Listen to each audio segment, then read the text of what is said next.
Sen ba to? Hi, sir. Sen. Hi, sir. Kamusta? Sir, kamusta? Sir, anong nangyari? Itong klaseng gobyerno. Ha? As sitting president, hinaharang hindi papasukin sa sesyon. Kung ako'y absent, hinahanap ako ninyo. Sumusweldo. Hindi nagpapakita. Ngayon, papakita ko dito. Oh, hinarang ko ng mga NBA. Niresling ako doon. Kasugat-sugat ako. Why are you here, sir? Papasok! This is the Senate! Wala silang respeto sa institusyon ng Senado. Bakit ganun ang NBI? Ha? Ano pong plano niyo, sir, sa ginawa sa inyo, sir? Pag-usap kami. Ano gagawin namin? But why are you here, sir? Bakit po kayo napapasok today, sir? Ayaw pa senator sa Republic. Kung hindi ko mapasok, kinahanap niyo ako. Di ba? Ngayon mapasok ako, tatanungin niyo ako bakit ako pumapasok. But sir, may kinalaman sa pag-user para makabuo ng numbers.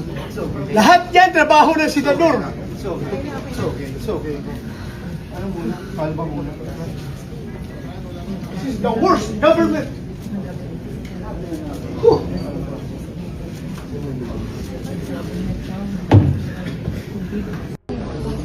So, iting warrant, oh. Saan siya? Ulit siya. Antay ko siya. Oh.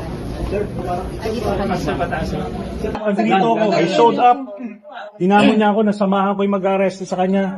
Nandito ko ngayon. Sir, yung reaction ng mas natin, dapat hindi raw po siya yung nagulog, dapat kayo raw po kasi only the NBI version na. Hindi naman ako yung nagpapakain ng libo-libong Pilipino siya eh. Si Senator Sir,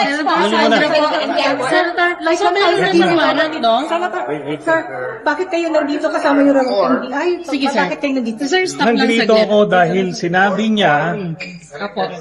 niya on national TV na samahan ko daw yung mag-aaresto sa kanya. So, nandito ako ngayon. Nandito yung, pinakita ko sa inyo yung warrant ng ICC, nandito yung NBI, arrestuin siya. Kaso, siya naman yung, ano doon, ayaw lumabas. So yung Senator, so kayo kino-confirm nyo hawak ng NBI ang warrant of arrest ng ICC para kay Senator De La Rosa? Yes. Yes. At so pero yun nga sir, sorry ulitin ko Anong lang, bakit role mo? kayo kasama, Bakit anong po kayo role ninyo narito? nagagalit dahil bakit mo kasama Again, yung kaya NBI? pumunta rito dahil personal request ni Bato na samahan ko yung mag-aaresto sa kanya. Kaya nandito ko. So yung commotion kanina, sir, Kasama kayo sa commotion kanina sa basement, yung naresel daw ng mga tauhan ng NBI sa Senator De La Rosa para pigilang umakyat. Wala ako doon. Kung nandun ako, di nagapos na yan. Sir, ano po yung pinapakita niyong warrant kanina, sir? sir, pati Sir, pwedeng pakita mo, pinakita niyo, medyo nagtuto na kayo dito. Ipapublic na yan ng ICC within the next week. Sa kaso Sir, ito yung warrant of arrest na hindi, ito yung hindi public warrant of arrest, yung sikreto lang na may warrant of arrest. Ano na yan? It's now publicized. No? So, hindi na siya So, pag saan ang NBI pag dinampot dito, dahil diretso na sa airport? Meron tayong batas kasi, yung Republic Act 9851. Nakalagay doon, the government authorities may surrender him. Di ba? Kung merong akusado na iniimbestigahan ng International Tribunal. Okay. Yun ang ginagamit natin dito. so pwede pa ngayon, pwede pang ayusin yan ngayon, sir. Ihabol today.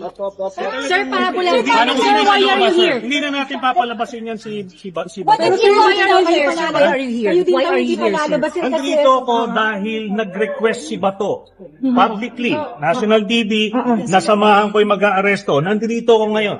You have the warrant, sir. You have the warrant. ICC warrant. Okay, sir. As of now, Mr. President,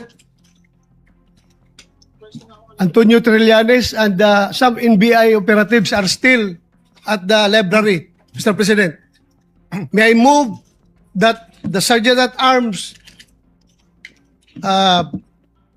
remove these people from the vicinity of the Senate? Mr. President,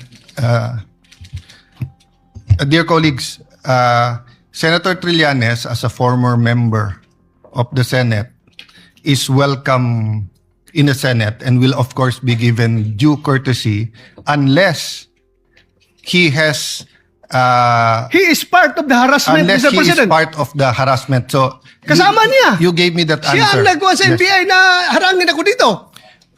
So Bakit natin hayaan siya nandito yes, siya? with that clarification, is there any objection that we ask we will ask the NBI to leave except for the person or people who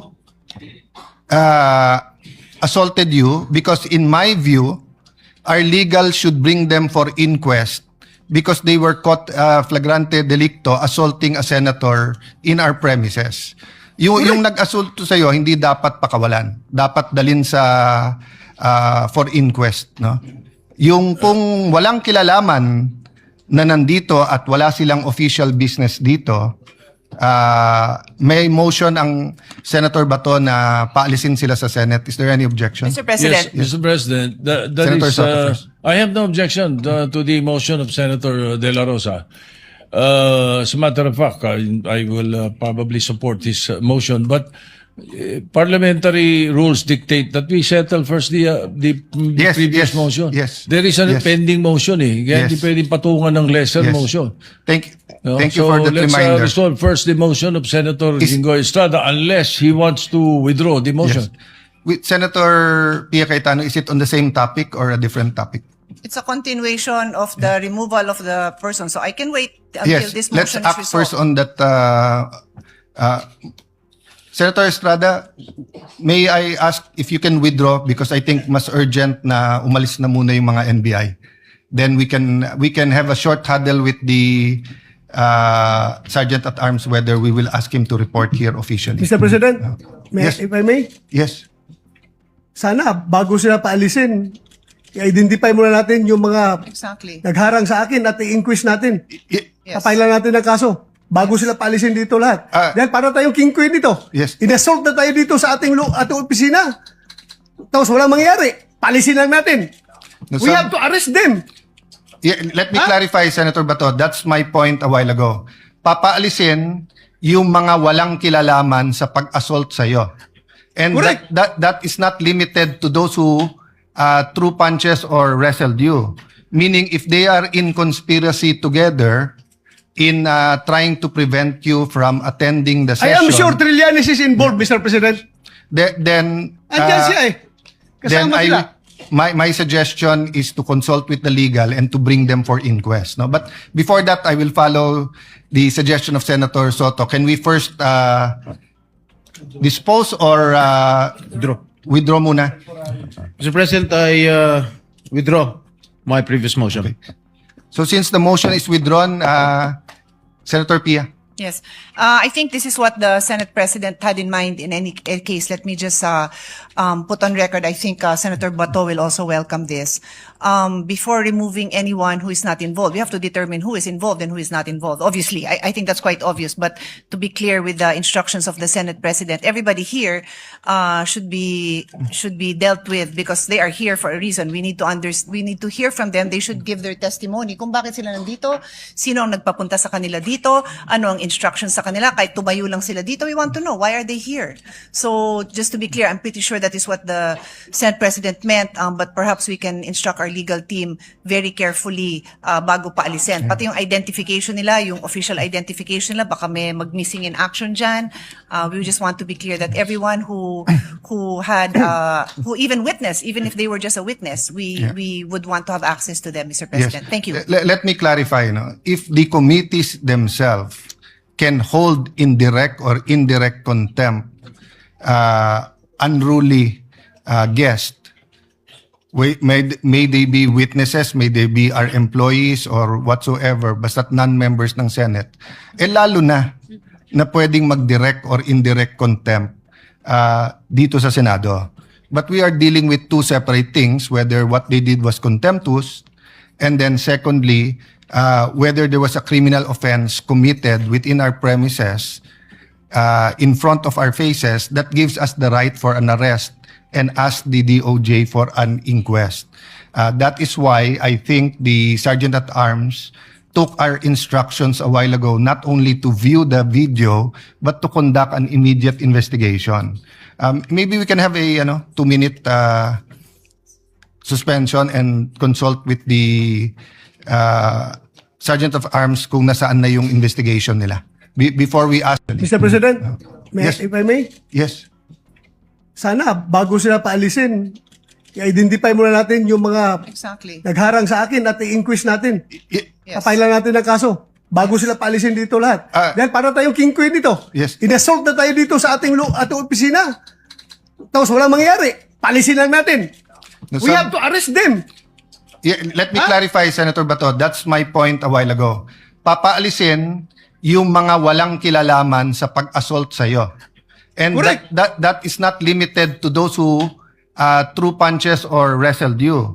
Meaning, if they are in conspiracy together in trying to prevent you from attending the I session, am sure Trillanes is involved, Mr. President. then Andyan siya eh. then Kasama sila. my suggestion is to consult with the legal and to bring them for inquest. No, but before that, I will follow the suggestion of Senator Soto. Can we first dispose or withdraw muna?